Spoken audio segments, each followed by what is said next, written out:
Let's talk about Haarlem, shall we? Hi, I'm Paul, and I pronounce Dutch words and names the way a Dutchman would pronounce them. Now, why do I want to talk about Haarlem? Well, I follow an American family who's just moved to the Netherlands because they didn't like the political climate in the US of A. They didn't like the healthcare system.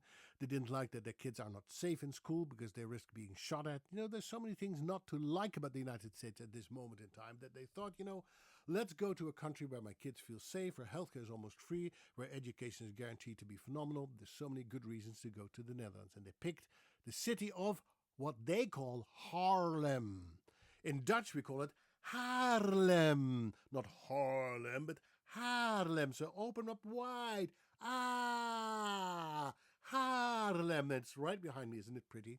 It's only 15 minutes by train from Amsterdam. So if you're in the area, if you happen to be in the Netherlands on vacation, don't just go to Amsterdam, although it's nice, I have to admit. If you want to have kind of a version that is less touristy, even more authentic, I would go to Haarlem, or Haarlem, as I shall call it from now on.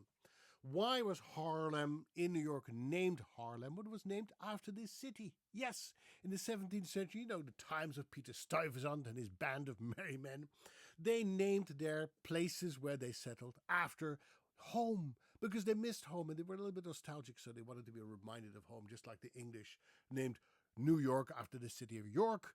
The Peter Stuyvesant gang named Haarlem after Haarlem. Haarlem.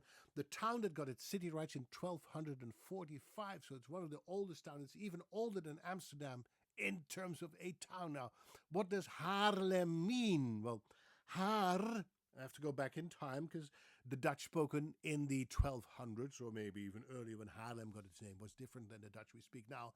The Dutch word for Haar means kind of a sandbank. This settlement that became Haarlem started as a settlement on a sandbank because it was a little bit higher up and you could overlook the countryside. So Haar means sandbank.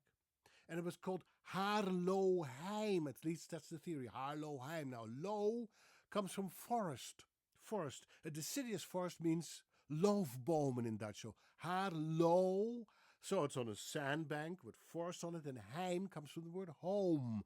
Heim, home. We have a word for homesick. It's heimwee as well. So Haarloheim is the sandbank. We had to cut out a lot of trees, the low, in order to make it our home. You got it? Haarloheim became Haarlem. So that's the meaning of the town of Haarlem. So that's the city. That's the district in Manhattan and how it's got its name. Have a great day. Tot ziens. Bye-bye.